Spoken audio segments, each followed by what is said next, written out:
firing the doorman to my belonging, the debonair forecaster who charged my voracious heart forward with calculations of aloneness, that tricky attendant, that mask of masculinity, he no longer serves me. What have I done in the name of belonging?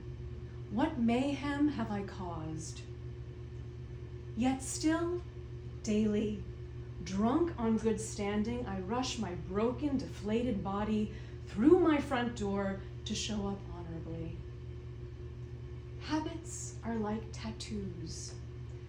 Our molecular machinery doesn't push them out so easily.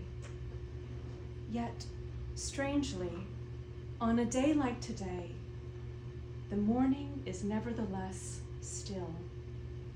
And with it, my spirit rises into its own sagely underdressed witness.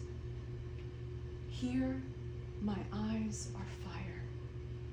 Here, my heart is raw.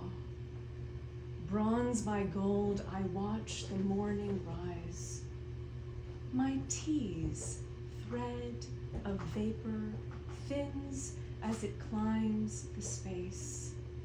This space that every morning was forfeited so easily, today I hold as mine.